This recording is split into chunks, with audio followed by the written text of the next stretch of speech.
نے دیکھا ہے لوگوں کو تنقید کرتے ہوئے، وہ دیکھو جی کتنا اللہ نے نوازا ہے لیکن بندہ بڑا ہی سوچ سمجھ کے چلتا ہے، تو یہ تو تعریف کرنے والی بات تھی، آپ تنقید کر رہے ہیں۔ اللہ کا بڑا انعام ہے لیکن وہ شخص جو ہے نا وہ بعض چیزیں جو ہیں ان میں بڑی وہ سختی کرتا ہے، تو بھئی یہ تو تعریف والی بات تھی۔ ہاں بخل اگر کرتا ہے تو پھر مذموم ہے، کنجوسی کرتا ہے جہاں خرچ کرنا چاہیے نہیں کرتا تو پھر بات زیادتی والی ہے، لیکن اگر وہ سوچ سمجھ کے چلتا ہے، اسراف سے بچتا ہے، تو یہ تو تعریف والی بات تھی۔ اللہ کے پیارے رسول صلی اللہ تعالی علیہ وسلم نے فرمایا 3 باتوں کو اللہ بڑا ہی ناپسند فرماتا ہے، مسلم شریف میں موجود۔ ایک فرمایا یاوہ گوئی کو، فضول بولتے رہنے کو، بلا وجہ باتیں کرنے کو اللہ ناپسند کرتا ہے، اور دوسرا رسول پاک علیہ السلام فرماتے ہیں بلا وجہ کے سوالات، کوئی ضرورت نہیں ان چیزوں، ان سوالات کو کثرت سے کرنے کو اللہ ناپسند فرماتا ہے، اور تیسرا حضور فرمانے لگے بلا وجہ مال ضائع کرنے کو اللہ ناپسند کرتا ہے۔ خدا نے تجھے اپنی رحمت سے دیا اور تو ضائع کرتا جا رہا ہے، لٹاتا جا رہا ہے۔ تجھے اللہ نے اگر اپنے فضل سے دیا ہے تو اب کرنے کا کام یہ ہے کہ تو اس میں احتیاط کر، تو اس چیز کو سمجھ۔ ہمارے پاس جو کچھ بھی ہے نا میرے دوستو، یہ ہمارے رب کی طرف سے ہمارے پاس امانت ہے، امانتوں کو کبھی بھی ضائع نہیں کرتے۔ اللہ تبارک و تعالیٰ نے قرآن مجید میں ارشاد فرمایا کہ فَلَا وَرَبِّكَ لَا يُؤْمِنُونَ حَتَّى يُحَكِّمُوكَ فِي مَا شَجَرَ بَيْنَهُمْ۔ اے محبوب علیہ السلام آپ کے رب کی قسم، اے محبوب مجھے آپ کے رب کی قسم، یہ اتنی دیر تک مومن نہیں ہو سکتے جتنی دیر تک اپنے ہر معاملے میں آپ کا فیصلہ تسلیم نہیں کر لیتے، آپ کی رضا کو حاصل نہیں کر لیتے، آپ کے ہر قول کو اپنے لیے قول فیصل نہیں جان لیتے، اتنی دیر تک یہ مومن ہو سکتے نہیں۔ ہم یہ کرتے ہیں کہ چند چیزوں میں تو دین پر عمل کرتے ہیں، دین کل سمجھنا اور کل دین پر عمل کرنا، اور دین کی ساری جہتوں کا خیال رکھنا، عبادات کا بھی، معاملات کا بھی، اخلاقیات کا بھی، ہر چیز پر توجہ رکھنا، کل دین کو سمجھنا، یہ مسلمان کے ایمان کا تقاضا ہے۔ ہمارا سارا کچھ نبی پاک صلی اللہ تعالی علیہ وسلم کے ساتھ وابستہ ہے۔ اگر ہم اپنے دین سے، ایمان سے، اپنے معاملات سے نبی پاک علیہ السلام کے نام مبارک کو معاذ اللہ نکال دیں تو ہمارے پاس کچھ بھی نہیں بچتا، یہ دنیا ساری خالی ہو جائے، اندھیر نگری ہو جائے۔ سرور کائنات صلی اللہ تعالی علیہ وسلم کے نام نامی اسم گرامی کی برکت سے ہی ستاروں میں روشنی ہے، پھولوں میں خوشبو ہے، اور کائنات کے سارے رنگ حضور ہی کا صدقہ ہیں۔ اب ظاہر ہے بندہ مومن جب یہ سمجھ گیا ہے کہ سارا کچھ حضور کی ذات ہے اور سارا کچھ نبی کریم علیہ السلام کی ذات سے وابستہ ہے، تو اب اسے پتہ ہونا چاہیے نا کہ حضور راضی کیسے ہوتے ہیں، اسے خبر ہونی چاہیے کہ نبی پاک علیہ السلام کی رضا کس بات میں۔ سب سے پہلے یہ سمجھ لیں کہ حضور نے فرمایا نماز میری آنکھوں کی ٹھنڈک ہے، یعنی ہم چونکہ کچھ باتیں بہت زیادہ سنتے ہیں تو اس کا ذائقہ نہیں محسوس کرتے، کبھی حدیث کے لفظوں پر غور کریں، فرمایا نماز میری آنکھوں کی ٹھنڈک ہے، یعنی کہتے ہیں نا آنکھیں ٹھنڈی ہو گئیں، تو حضور فرماتے ہیں جب تو سجدہ کرتا ہے نا میرے امتی، جب تو نماز پڑھتا ہے، رکوع قیام سجود کرتا ہے، تو تیرے نبی کی آنکھیں ٹھنڈی ہوتی ہیں۔ یہ کتنا بڑا رضا والا کام ہے نبی پاک صلی اللہ علیہ وسلم کی نماز پڑھنا۔ اور حضور کا اپنا نماز کے ساتھ رشتہ یہ تھا کہ سورج گرہن ہوا تو حضور نے نماز کی نیت باندھ لی، چاند گرہن ہوا تو نماز پڑھنے لگے، تیز بارشیں طوفان کی صورت میں آئیں تو نماز پڑھی، بارش نہیں ہوتی تو نماز پڑھی، حتیٰ کہ جنگوں کے موقع پر بھی میرے نبی پاک نماز کی کثرت فرماتے تھے، ہر موقع پر نماز کی طرف توجہ۔ نماز حضور کی چاہت ہے، آنکھوں کی ٹھنڈک ہے۔ وہ کس طرح کو امتی ہے جو یہ نہ چاہے گا کہ میرے نبی کی آنکھیں ٹھنڈی ہوں؟ آپ نماز پڑھیں، نماز میں آپ توجہ کریں۔ دوسرا، رسول پاک صلی اللہ تعالی علیہ وسلم راضی ہوتے ہیں جب کوئی دین پہ چلتا ہے، جب کوئی دین پہ عمل کرتا ہے۔ میں نے چونکہ کچھ باتیں عرض کرنی ہیں، یہ میرا عنوان ہے، تو میں کچھ چیزیں ایسی ہیں جن کا پتہ ہے بس اشارہ کر کے گزرنا ہے۔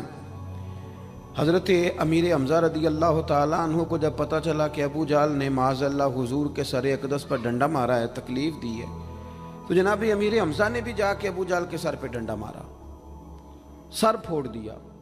آ کے حضور کی بارگاہ میں عرض کرنے لگے کیا محبوب علیہ السلام میرے پیارے بھتیجے راضی ہو جائیں، میں نے بدلہ لے لیا ہے، ابو جہل کا سر میں نے زیادہ پھوڑ دیا ہے۔ تو حضور نے فرمایا چچا میں ابو جہل کا سر پھوڑنے سے تو خوش نہیں نہ ہوتا، تو اے محبوب آپ کیسے خوش ہوتے ہیں؟ فرمایا آپ میرے دین کا کلمہ پڑھ جائیں، مسلمان ہو جائیں، میں خوش ہو جاؤں گا۔ تو ہم چیزوں کو سمجھتے نہیں۔ دین پر جب کوئی بندہ آتا ہے، دین پہ عمل کرتا ہے، ہماری تو تڑپ ہونی چاہیے نا۔ دیکھیں نا حضور کی خواہش ہے لوگ مومن ہو جائیں۔ وحشی حضرت امیر حمزہ کا قاتل آ کے عرض کرتا ہے حضور اگر میں کلمہ پڑھ لوں تو معافی ہے؟ فرمایا آ صحیح، دین قبول کر، تیرے لیے بھی معافی ہے۔ میرے بھائی جو دین پہ آئے، دین پر عمل کرے، اس سے حضور خوش ہوتے ہیں۔ جھنڈیاں لگانا بڑا کام ہے، یہ کمکمے سجانا بڑا کام ہے، نعرے لگانا بڑا کام ہے، اس میں بڑی سعادت ہے، لیکن سمجھ لینا کہ یہ تو ہم پھول بوٹے لگا رہے ہیں دین کے کام میں، جو بنیاد ہے وہ تو دین قبول کرنا ہے، جو اساس ہے وہ تو دین پہ عمل کرنا ہے۔ اب آپ تیسری بات سنیں، حضور کس بات سے راضی ہوتے ہیں؟ توجہ ہے آپ کی میری بات پر؟ ہمارے ہاں نا جب کسی کا والد فوت ہو جاتا ہے نا، جو بچہ یتیم ہو جاتا ہے، تھوڑے دنوں تک لوگوں کی ہمدردیاں اس کے ساتھ رہتی ہیں۔ پتر میں تیرے ساتھ ہوں، فکر نہ کرنا، روز آتے ہیں، چوتھے دن آتے ہیں، میں جناب خادم ہوا، فکر نہ کرنا پتر میں حاضر ہوں۔ پھر جب 15-20 دن گزرتے ہیں تو پھر کہتے ہو نہیں بڑا کچھ چھوڑ کے گیا ان کا ابا۔ ایسے تھوڑی بات ہے، اس نے کمائی کی سنبھالے ہوئے پیسے ان لوگوں نے۔ پھر تھوڑے سے 6 ماہ گزر جاتے ہیں تو پھر کمزوریاں نظر آتی ہیں یتیموں میں۔ پھر لوگ کہتے ہیں نہیں جی یہ نکمے بڑے ہیں، انہیں کام کرنا چاہیے، ہاتھ پھیلاتے ہیں، عادت پڑ گئی ہے۔ میں نے دیکھا ہے آہستہ آہستہ سخت ہو گئے۔ میں نے یتیموں کی یہ کیفیت دیکھی ہے کہ وہ اتنے زیادہ پریشان ہو جاتے ہیں، اتنی آزمائش میں آ جاتے ہیں کہ وہ باقی سارے لوگوں سے نفرت کرنے لگتے ہیں۔ کہاں گئے وہ کل جو کل والے دن آ کے کہہ رہے تھے مجھے بتاؤ میں روٹی پکاتا ہوں؟ 10ویں میں مجھے یاد کرنا بھول گیا انہیں سارا کچھ۔ وہ جس نگاہ سے اپنے بچے کو دیکھتے ہیں اس نگاہ سے دیکھتے ہی نہیں۔ سخت گیر ہو جاتے ہیں وہ لوگ جب ان کے سروں سے سایہ اٹھتا ہے اور ان کے اپنے ان کے قریب نہیں جاتے۔ آؤ نا، یہ نبی پاک کو راضی کرنے والا کام ہے۔ میرے رسول پاک نے فرمایا میں اور یتیم کی پرورش کرنے والا۔ اگر کبھی آپ ان جملوں پہ غور کر لیں تو مزہ آ جائے۔ حضور نے فرمایا میں اور یتیم کی پرورش کرنے والا، کفالت کرنے والا اس طرح جوڑ کے جنت میں جائیں گے جس طرح میری 2 انگلیاں جڑی ہوئی ہیں۔ اتنا زیادہ حضور راضی ہیں، اتنا قرب ملے گا، 2 انگلیوں کی طرح جوڑ کے حضور کے ساتھ جنت میں جائے گا۔ وہ اپنے پرائے کا غم کھانے والا، مرادیں غریبوں کی بر لانے والا، مصیبت میں غیروں کے کام آنے والا۔ میرے عزیز نبی پاک صلی اللہ تعالیٰ علیہ وسلم نے کہا تم نہ عشق شوئی کرو۔ چوتھا کام کیا ہے حضور کو راضی کرنے والا؟ سبق بھولتا نہیں جا رہا آپ کو؟ پہلا کیا بتایا ہے؟ اللہ تو ہم خوش رکھے 4-5 بندیاں نو یاد ہے ماشاءاللہ۔ نماز پہلا کام، دوسرا جی دین پہ عمل کرنا، تیسرا جی یتیم کے ساتھ، او ماشاءاللہ جی اتنی اچھی کلاس مل گئی ہے آپ کو تو سبق یاد ہو رہا ہے۔ اب چوتھی بات سنیں، آپ نے بڑا سنا ہے بیٹیوں کے بارے میں ہمارے رویے بڑے میٹھے ہیں، بڑے اچھے ہیں، بیٹی او جی دی آ گئی سی بوئے تھے، یہ ساری باتیں بڑی خیر کی، بڑی خیر کی، پر ناراض نہ ہونا۔ بیٹی کو نا پیار بھی دیتے ہیں، بیٹی کے نام پہ روتے بھی ہیں، بڑا کچھ کرتے ہیں، پر بیٹیوں کو حصہ نہیں دیتے۔ اور یہ حصہ صرف کروڑ پتی آدمی کا تو نہیں بنتا، جس کا 5 مرلے کا مکان ہے اس کی بیٹی کا بھی حصہ بنتا ہے۔ چودھریوں پہ اعتراض کرنا، سیٹھوں نوابوں پہ اعتراض کرنا، جاگیرداروں پہ اعتراض کرنا، وہ جو حصہ نہیں دیا آپ نے دیا ہے۔ وہ میں نے جی شادی کر دی تھی بچی کی، تو بچے کی نہیں کی، اس پہ نہیں پیسے لگے۔ میں نے جناب یہ حال کر دیا تھا کہ میں نے جناب وہ بچی کو نا جی جہیز اتنا دے دیا، تو وہ بیٹے نے 3 دفعہ کام شروع کر کے جو ضائع کیا ہے کاروبار، وہ نہیں نظر آیا۔ اور پھر اگر خدا نہ خواستہ باپ چلا جائے اور بھائی کے ذمے لگ جائیں، تو میں نے دیکھا ہے کہ بھائی اتنا کام نہیں کرتے جتنی کہانیاں سناتے ہیں. تیرا فلاں بھی میں نے کیا، فلاں بھی میں نے کیا. بھئی تیری بہن تھی، تو نہیں کرنا تھا؟ او یارو، بیٹی کا پیار، حضور اس سے راضی ہوتے ہیں، حضور راضی ہوتے ہیں. نبی پاک علیہ السلام نے فرمایا جس کے حصے میں 4 بیٹیاں آئیں یا 3 بیٹیاں آئیں یا 2 بیٹیاں آئیں، مختلف روایتوں میں لفظ ہے، یا فرمایا 1 بیٹی آئی تیاں لئی پردیس میں بابل تے پتراں لی جاگیراں، چپ رہنا تے منہ کچھ بھی نہ کہنا تیاں دیاں تقدیراں. بیٹی کا وہ مقام جو حضور صلی اللہ علیہ وسلم جس سے راضی ہوتے ہیں، اس مقام پر توجہ کریں. آج بھی بیٹی ڈری ڈری سی سہمی سہمی سی گھر آتی ہے، سہمی سہمی. اور میں نے وہ والی بیٹیاں بھی دیکھی ہیں کہ شوہر کہہ رہا ہے کہ جا حصہ لے کے آ، تو وہ کہتی ہے میں حصہ مانگنے گئی تو میرا وہ دروازہ بھی بند ہو جائے گا. بھائی کہندہ حصہ لے لے تے پرت پھر مرے دا منہ نہ دیکھی. اتنی مشکل میں بیٹی کو ڈال دیا. سنو نا، حضور نے فرمایا جس کے ذمہ 2 3 یا 1 بیٹی بھی آ گئی، فرمایا اس کی صحیح پرورش کر کے عزت سے رخصت کر کے آ جائے، حضور فرماتے ہیں میں اس کا بازو تھام کے جنت میں ساتھ لے کے جاؤں گا.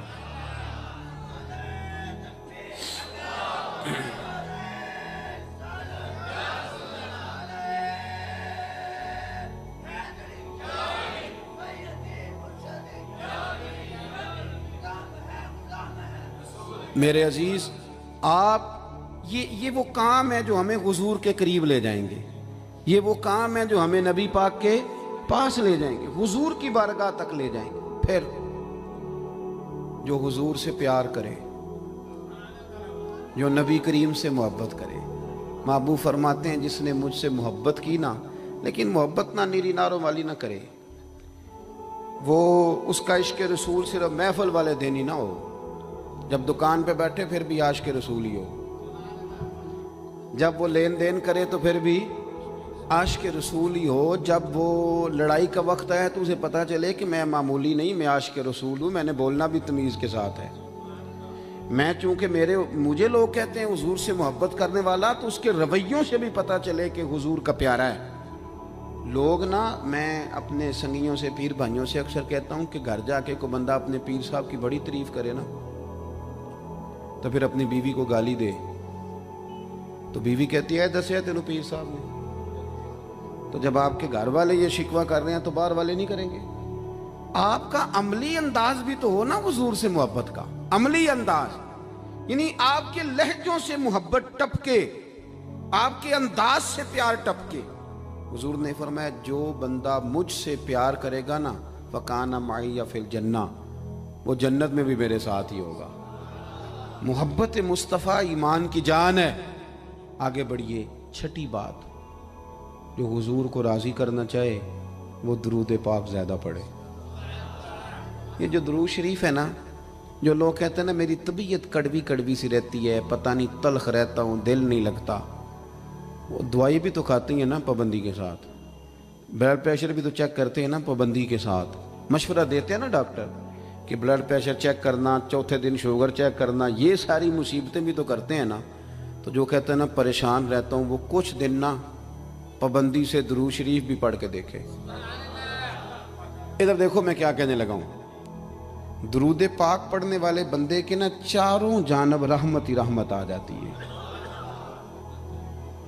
نہیں، مجھے پتہ ہے نا کہ آپ کی توجہ کس بات پہ ہے، آپ زیادہ توجہ کریں گے تو بات کر لو تو زیادہ آئے گا.